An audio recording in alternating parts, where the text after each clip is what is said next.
Okay, so when you think of the absolute most consequential leaders in American history, whose names immediately come to mind? Washington, right? Lincoln, maybe Roosevelt? Well, in today's explainer, we're going to dive into a leader who all too often slips right into that forgotten presidents category. But here's the thing. His actions fundamentally shaped the United States we live in today. We are talking about the 23rd President of the United States, Benjamin Harrison. He wasn't just some quiet placeholder stuck between the two terms of Grover Cleveland. No, as you'll see, he was a highly consequential, incredibly action-oriented leader. His legacy is literally hiding in plain sight. If you thought Benjamin Harrison was just another boring, Gilded Age politician, well, think again. Picture him charging on horseback, sword drawn, fearlessly leading the 70th Indiana Regiment directly into the crossfire at the Battle of Resaca in 1864. It was that kind of raw energy, that fearless momentum, that really defined not just his time in the military, but his entire approach to leadership. So here is the roadmap for our explainer. 1. General Little Ben. 2. The Front Porch Campaign. 3. The Centennial President. 4. The Billion-Dollar Congress. And 5. The Conservation Legacy. Section 1. General Little Ben, this soldier. Long before he ever sat in the Oval Office, Benjamin Harrison was a soldier, and his time serving in the Civil War was absolutely crucial to forging his character. He was born in Ohio in 1833 into a family that already had a massive legacy of public service. I mean, his grandfather was the 9th president, William Henry Harrison. Benjamin eventually set up shop in Indianapolis as a lawyer, but when the Civil War broke out and demanded action in 1862, he didn't hesitate for a second. He volunteered and quickly raised 1,000 men to form the 70th Indiana Regiment. Now, his men affectionately nicknamed him Little Ben because, well, he stood just 5'6", but what he lacked in height, he totally made up for in sheer rigor. He believed in strict, systematic drilling, and he whipped his men into excellent fighting form. And he certainly didn't lead from the rear. He was among the very first to storm the Confederate position at Resaca, earning a promotion to brevet brigadier general for his absolute gallantry. The really crucial takeaway here is that Harrison wasn't just barking orders. He was deeply, profoundly bonded to his troops. He captured this perfectly in a speech later on, saying, "I feel that the glory of their dying and the glory of their achievement covers all grief and has put them on an imperishable roll of honor." That wasn't just pretty political rhetoric. That emotional connection heavily influenced his later career, fueling his drive as a U.S. Senator and then as president to staunchly defend Civil War veterans' pensions. Section 2. The Front Porch Campaign, Revolutionizing Politics.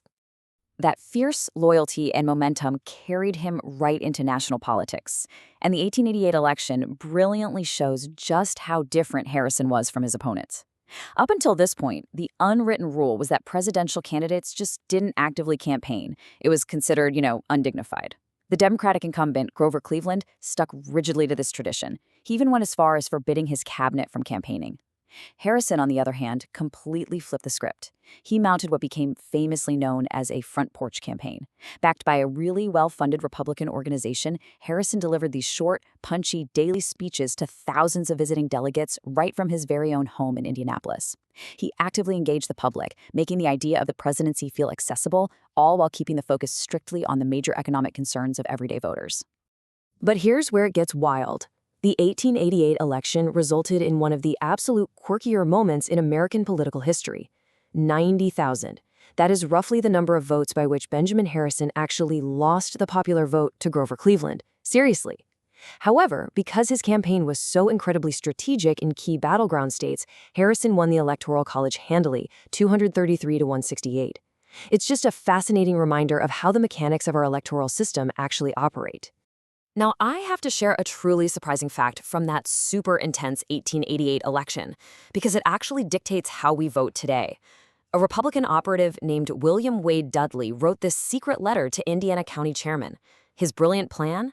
Divide undecided floater voters, basically guys willing to sell their vote for about $2, into blocks of 5.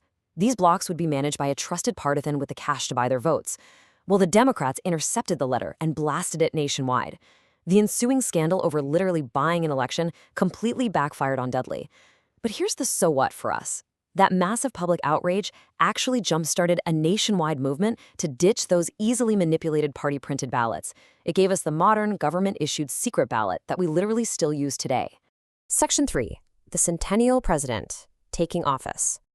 So with that dramatic election finally behind him, Harrison stepped into a highly symbolic role. He was instantly dubbed the Centennial President because he took office exactly 100 years after George Washington. He took the oath of office in 1889 on a famously freezing, rainy day, just an absolute sea of umbrellas out there in the crowd. But let me tell you, that gloomy weather did not slow down his administration one bit. Section 4. The Billion-Dollar Congress, a massive legislative footprint. Once he was officially in office, Harrison partnered up with a unified Republican legislature, and they produced an unprecedented volume of impactful laws. We are talking about legislation that fundamentally altered the American landscape. First up, in 1890, Harrison signed the Sherman Antitrust Act. This was a monumental first step by the federal government to regulate trusts and crack down on the monopolistic practices of huge industrial titans like John D. Rockefeller. Second, they passed the McKinley Tariff Act. The goal there was to protect domestic factory workers and industries from cheap foreign competition, so it jacked up import duties to almost 50%. While it was initially pretty popular, it eventually sparked domestic inflation. And third, just look at that statehood expansion. In a massive admission spree, Harrison brought 6 entire new states into the Union: North and South Dakota, Montana, Wyoming, Idaho, and Washington. Because of this massive flurry of activity, which included heavy investments in internal improvements, building up the Navy, and funding those Civil War pensions Harrison championed, Congress actually appropriated $1 billion for the first time in peacetime history. Critics absolutely howled, attacking them as the billion-dollar Congress.